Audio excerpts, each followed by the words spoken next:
بسم اللہ صلاۃ والسلام علیک یا سیدی یا رسول اللہ صلی اللہ علیہ وسلم وعلیٰ آلہ و صحابہ یا حبیب اللہ اللہم صلی علی سیدنا محمد وعلیٰ آلہ سیدنا محمد۔ پیارے پیارے اسلامی پیر بھائیوں، آج کا جو بیان ہے تیسرا درجہ شروع کریں گے ریا کے بارے میں یہ تیسرا درجہ بیان کریں گے۔ پیارے پیارے اسلامی پیر بھائیوں، یہ ہے کہ اس کو کسی چیز کی خواہش نہ ہو، تائے تو بندگی سے کوئی غرض و دنیابی وابستہ نہ ہو، لیکن اس بات سے بچتا ہو کہ اس سے کوئی ایسا عمل سرزد ہو جس سے اس کی عزت و حرمت پر کوئی حرف نہ آئے۔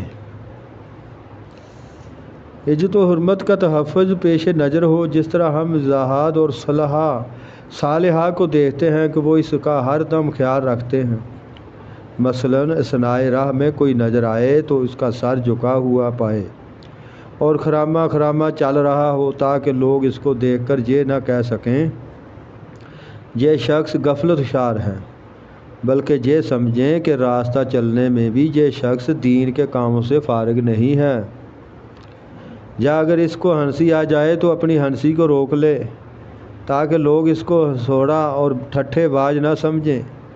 یا وہ محض اس خیال سے خوش طبعی سے الگ رہتا ہے کہ لوگ اس کو خوش طبع اور ظریف نہ کہنے لگیں۔ یا ہر وقت سر داہیں بھرتا ہے اور استغفار کرتا رہتا ہے اور اس طرح کہتا ہے اللہ اللہ۔ انسان کس طرح غفلت میں گرفتار ہے۔ ایک مہم ہمارے سامنے ہے، اس کو دیکھتے ہوئے اس کی غفلت پر تعجب ہے۔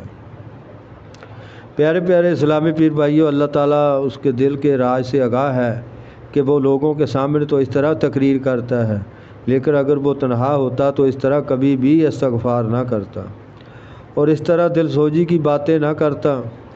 یا جب اس کے سامنے کسی کی غیبت کی جاتی ہے تو وہ کہتا ہے آدمی کو چاہیے کہ اپنا ضروری کام کرے اور اپنے عیب کو دیکھے، اور اس کا یہ قول محض اس وجہ سے ہوتا ہے کہ اس کو لوگ غیبت سے بیزار جانیں۔ یا اس کے سامنے کچھ لوگ تراویح یا تہجد کی نماز پڑھ رہے ہیں، یا بعض لوگ دوشبہ یا جمعرات کا روزہ رکھتے ہیں۔ اب اگر یہ ایسا نہیں کرتا ہے تو لوگ اس بات کو سستی اور ضعف عبادت پر محمول کریں گے، اس لیے وہ بھی اس نماز اور روزے میں شریک ہو جاتا ہے۔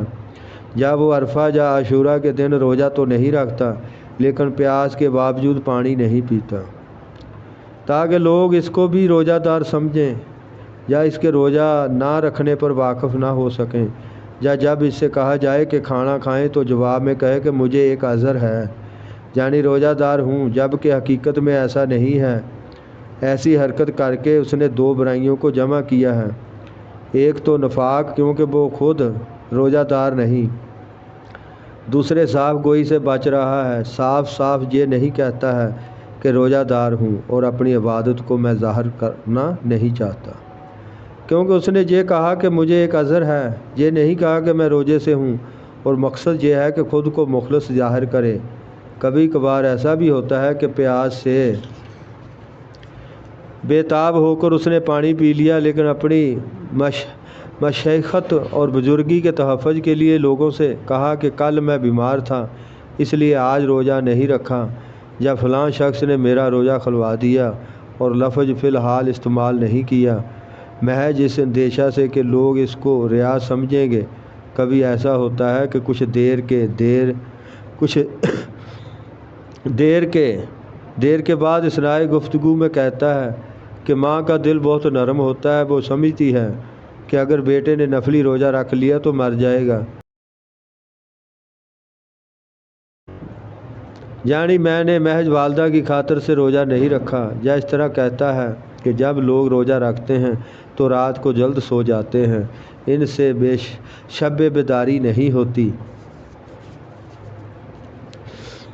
یعنی میں روزہ بھی رکھتا ہوں اور شب بیداری بھی کرتا ہوں، گرچہ کہ ریا کی اس نجاست کے سبب سے جو اس کے دل میں موجود ہے، شیطان اس کی زبان سے ایسی باتیں کہلواتا ہے، اور افسوس کہ ایسا قاری جاہل اس بات سے بے خبر ہے کہ اس طرح وہ آپ اپنی جڑ کو اکھیڑ رہا ہے اور اپنی عبادت کو تباہ برباد کر رہا ہے۔ اور یہ بات کچھ زیادہ مشکل نہیں کہ بعض ریاکار تو چیونٹی کی چال کی آواز سے زیادہ پوشیدہ اور مخفی رہتے ہیں۔ بڑے بڑے ہوشیار اور ہوش مند علماء ریا کی اس چال کو نہیں پہچان سکتے، تو پھر نادان اور احمق عابدوں کا کیا مقدور ہے کہ اس کو پہچان سکیں۔ پیارے پیارے، یہ تھا بیان ریا کے بارے میں میرے پیارے پیارے اسلامی پیر بھائیوں۔ اب اسے بے استفادہ کرتے ہیں۔ اللہ ہم سب کا حامی و ناصر ہو، آمین۔